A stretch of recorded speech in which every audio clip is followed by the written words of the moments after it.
सूबोदरो जे कच्छ जे इलाइक़े मंगी माड़ी थाणे जी हद में ॻोठ भोंबटपुर वासी सामेटिया बिरादरी जे रिटायर्ड फ़ौजी नसरुल्ला सामेटियो रूरल हेल्थ सेंटर सूबोदेरो में मीडिया वारनि खे ॿुधायो त असां पंहिंजी ज़मीन में काहियल कणिक जे वल देरो कढाए रहिया हुआसीं त पुलिस एहलकार आया जिन चयो त वल न कढो। उन बाद इलाही बख़्श भागत वारनि असां मथां फायरिंग जा धोड़िया लाहे ॾिना।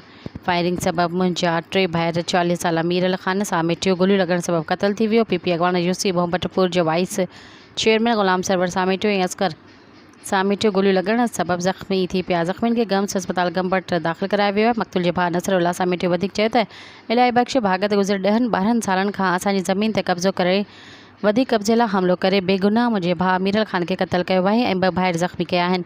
मुख़ालिफ़नि खे SHO मंगी मां ग़ुलाम असगर ॾहर ऐं ज़ुल्फ़कार भागत जी आशीर्वाद हासिल आहिनि जिन असांजा माण्हू मारिया आहिनि। ॿिए तरफ़ ज़ुल्फ़कार भागत राब्तो करण ते ॿुधाए त मूं ते लॻल इल्ज़ाम कूड़ा आहिनि। धुरियुनि सां तालुक़ु न आहे। मां शरीफ़ ऐं पुरअमन माण्हू आहियां।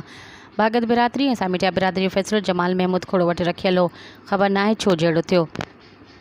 जहिड़े त SHO मंगी माड़ी ग़ुलाम असगर ॾहर राब्तो करण ते मीडिया वारनि खे ॿुधायो त सामेटिया बिरादरी ऐं भागत बिरादरी कणिक जो देरो वल कढाइण तां विड़िया आहिनि। जे मूंखे इतला मिलियो त मां जाइ वारदात ते पहुची ज़ख़्मी ऐं मक़तूल खे अस्पताल पहुचायो।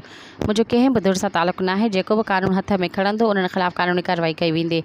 मक़तूल जे वारसनि IG Sindh DIG Sukkur SSP Khairpur खां घुर कई त जवाबदारनि ख़िलाफ़ गिरफ़्तार करे इंसाफ़ फ़राहम कयो वञे। सब्सक्राइब कयो अवामी न्यूज़ HD खे ऐं ताज़ा तरीन ख़बरुनि लाइ ॾिसंदा रहो अवामी न्यूज़ HD।